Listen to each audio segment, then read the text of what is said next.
Hello, ladies. I hope you're doing well. This is Shane. I'm your personal trainer, nutrition coach. Hopefully, giving you all the good information so you can make better informed decisions. The food pyramid. What the hell ever happened to it? So we're gonna kind of watch this video and kind of know exactly what happened to it. Have I ever used it with my clients? No, I have never done so. I think it's the same thing for the BMI. The BMI is like your height, weight, and it spits out a number. It's from 1920. 1920. That's how old it is, about 100 years old, over 100 years old. So, let's find out about this food pyramid and see what is going on, whatever happened to it. Alrighty. Ever since we were kids, we were told to rely on the food pyramid to tell us how much of each food group we were supposed to eat in order to lead healthy lives. But as it turns out, there wasn't really a whole lot of science backing that up. Instead, there was a whole lot of dough, and not the tossing kind. Today on Weird History Food, we're looking at how big business really built the food pyramid. But before we get started, be sure to subscribe to the Weird History Food channel. And let us know in the comments below what other corporate conspiracies you would like to hear about. Okay? Time to decipher these American food hieroglyphs. There is a bunch of conspiracies out there, and when there's money to be made, there's a lot of conspiracies out there. In the mid-1800s, Wilbur Olin Atwater was a revolutionary nutritionist. He earned his PhD in agricultural chemistry from Yale University, and his thesis on maize was the first ever modern chemical analysis of a food to be performed in the United States. It was pretty amazing. From there, he landed himself a job teaching chemistry at Wesleyan University, where he conducted landmark experiments on agriculture and, eventually, nutrition. It wasn't long before the U.S. government, like ice cream, scooped him up. And by the late 1870s, Atwater was conducting experiments on the nutritive value of fish and other invertebrates for the U.S. Fish Commission, along with studies on meat consumption for the Smithsonian Institution. He was considered the nation's leading nutritionist, and the United States Department of Agriculture even allowed him to speak on their behalf. In an 1894 publication of Farmer's Bulletin. It was the talk of 1894. Therein, Atwater wrote, "The evils of overeating may not be felt at once, but sooner or later they are sure to appear, perhaps in an excessive amount of fatty tissue, perhaps in general debility, perhaps in actual disease." So what I literally just heard is that they knew about being overweight, um, at in the 1800s, and there was like no real serious steps taken to prevent that from happening. And I just find that very interesting. But of course, we know why is because there's money to be made.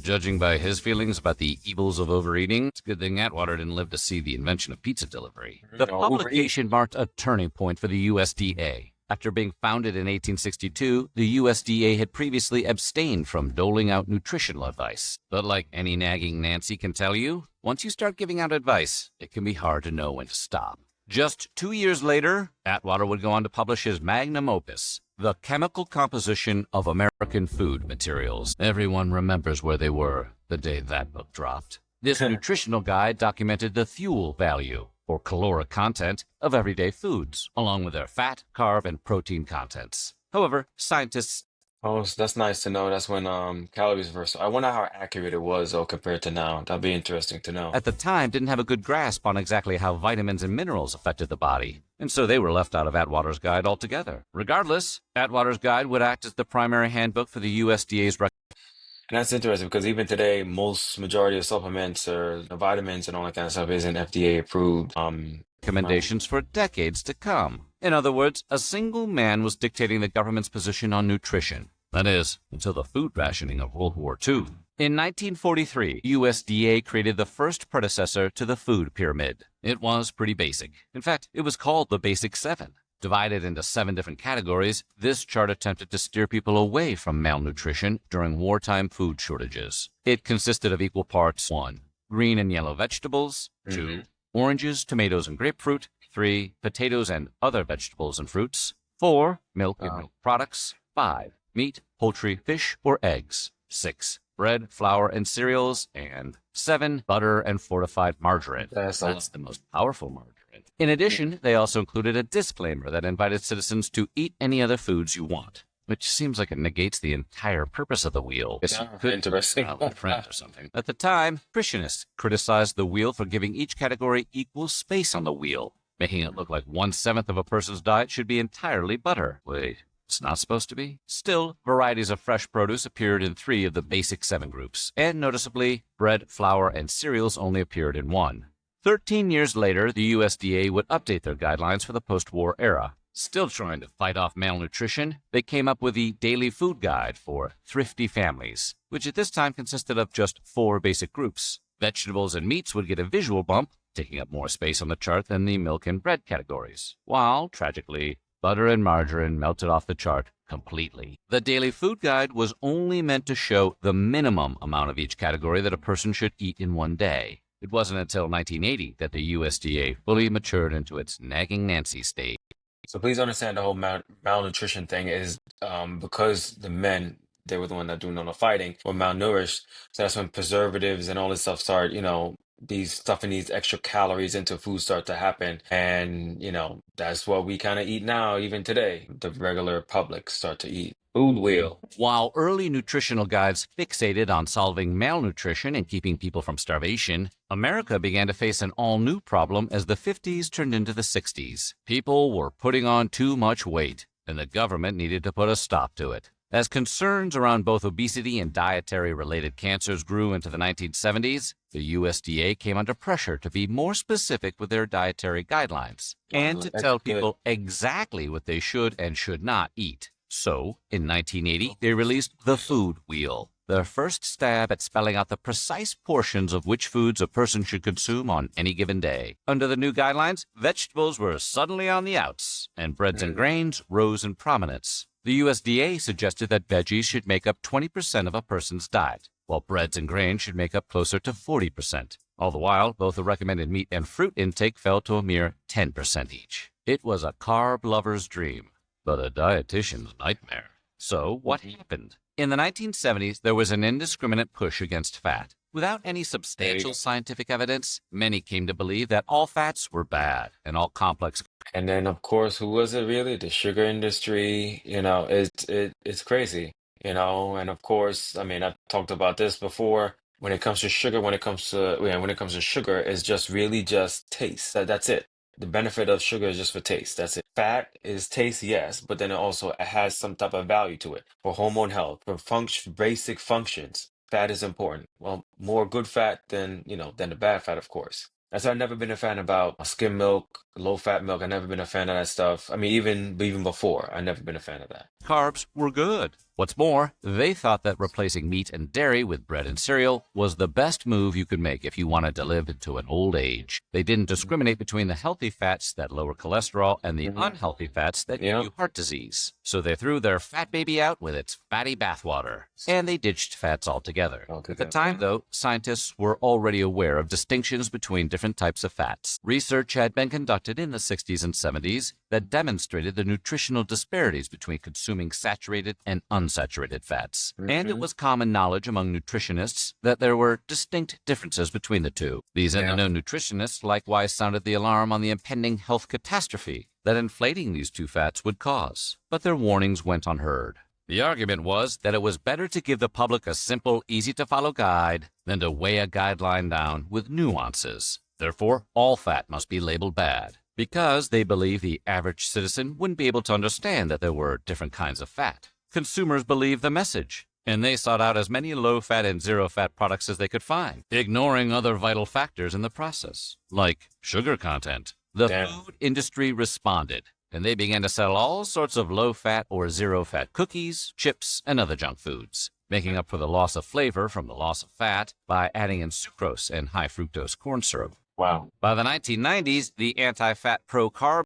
Just a little FYI, don't ever, ever, ever buy anything no fat. No, I mean, I should say, you shouldn't anyway. If you see something that says no fat, unless you have a medical reason, if you see something that says no fat cheese, I did that. It was the worst thing I ever did in my life. Awful. The movement was firmly cemented in the American conscience. Even organizations like the American Heart Association hopped aboard the misinformation train. They advocated for limiting fat-based caloric intake to 30% of one's daily diet, while increasing... But did they do that because of misinformation, or did that because their pockets are being filled by the sugar industry or sugar companies? The number of calories individuals got from carbs to make up for it. According to Scientific American, however, this 30% figure, which became standard nutritional guidance for well over a decade to come, was based on no long-term studies and was instead built off of several Surgeon General, National Research Council, and Dietary Guidelines Advisory Committee reports. Likewise, studies of the early 90s showed that replacing calories from saturated fats with calories from carbohydrates did nothing to reduce the risk of heart disease. And replacing calories from unsaturated fats proved to be an even worse catastrophe. Cutting out unsaturated fats and replacing them with carbs both increased the risk of heart disease and increased rates of obesity. However, none of this stopped the government from moving full steam ahead with even more recommendations. And in 1992, the USDA unveiled their first ever food guideline pyramid. Amazing The food pyramid's pinnacle, with a disclaimer of use sparingly,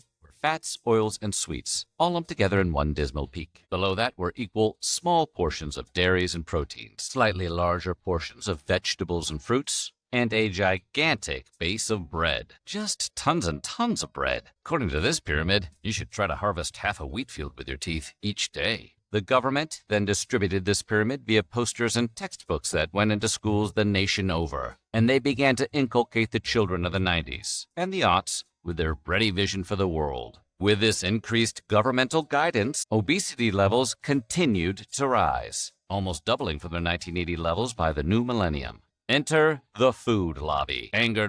But of course, you have to also think of it activity level. How about activity level?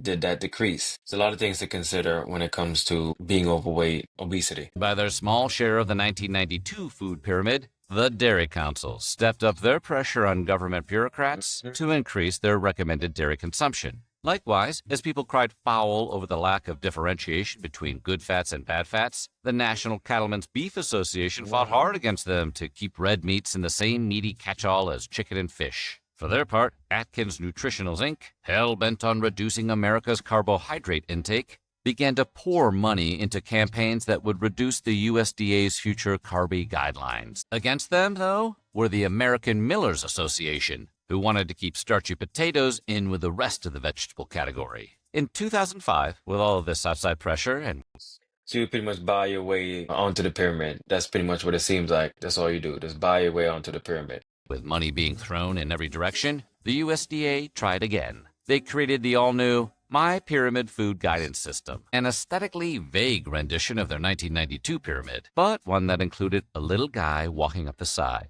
to encourage people to exercise. This new pyramid, while still pushing people to gorge themselves on bread, encouraged the consumption of whole grains instead of processed grains. What's more, it pushed dairy to a whopping 23% share of the new dietary guidelines, doubling what they'd recommended just 13 years prior, and raising questions of the food lobby's influence on the guidelines. My Pyramid also replaced the previously vague recommended servings with actual ounce and cup recommendations for each of its 6 categories. And it likewise associated each of these categories with 6 themes for everyone to remember: personalization, gradual improvement, physical activity, variety, moderation, and proportionality. Today's guidelines also. In the years since the 1980 creation of the food wheel, obesity rates in the United States have nearly tripled. But in 2011, after 19 years of spreading misinformation, the food pyramid was taken down for good. It was replaced with the USDA's My Plate campaign, which is still in use today. My Plate breaks dietary guidelines down into just 5 basic categories: fruits, vegetables, grains, proteins, and dairy. Noticeably absent is the butter category. Good stuff. They are still lobbying to bring back. Reversing their 2005 decision to encourage milk consumption, dairy now takes up the smallest visual portion of the 5. Still, according to the USDA, My Plate isn't actually meant to give specific one-size-fits-all dietary guidelines, but to serve as a reminder for healthy eating. But if you do want dietary guidelines, the USDA releases a new set of them every few years. Their Dietary Guidelines for Americans, 2020 to 2025, is the most recent edition. However, since the 2010 Supreme Court decision on Citizens United, food industry lobbyists have been able to spend busloads of money on political campaigns, further influencing the ways the USDA conducts its business, including how they set their guidelines. For example, when the USDA released its dietary guidelines for Americans in 2015, it promoted levels of dairy and red meat consumption that alarmed many nutrition experts, including some the government had hired to create the guidelines. In fact, the guidelines flat out contradicted some of the information in the report from the Dietary Guidelines Advisory Committee. So this is why I really hope that they they actually get rid of this whole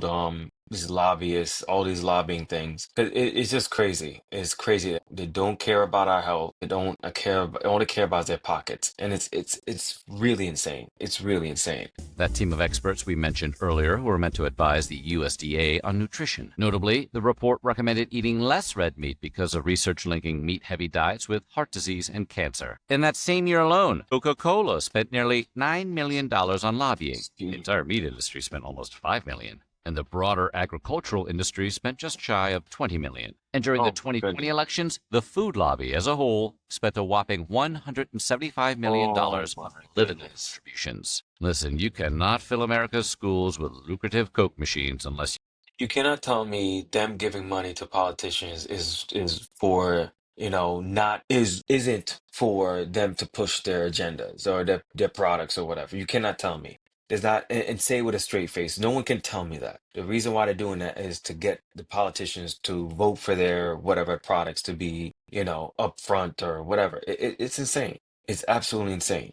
you grease the right palms. And the USDA's happen to be the right palms to grease. The most outspoken critics have pointed out that the USDA is a government entity concerned with food production rather than nutrition, and Food argue that production, as such, the not USDA nutrition. is never going to release guidelines That's suggesting absolutely that people correct. eat less of the country's biggest food industries. Everyone wants a piece of the government, and now more than ever before, outside influences can affect future USDA guidance. So, before swallowing the government's recommendations on what to put in our mouths, we may want to chew on who is behind those recommendations. So what do you think? Do you follow the Yeah. So, ladies, what do you think? And he was the narrator was on point when he said that it focused more on production, not nutrition. And I really hope, like I said, I hope that things change because this is really, really, really ridiculous to know that it seems like they don't care. And the government, those officials that's supposed to look out for the American people, apparently they don't because as long as their pockets are being filled with cash, they're not gonna care. You know what I'm saying? Well, anyway,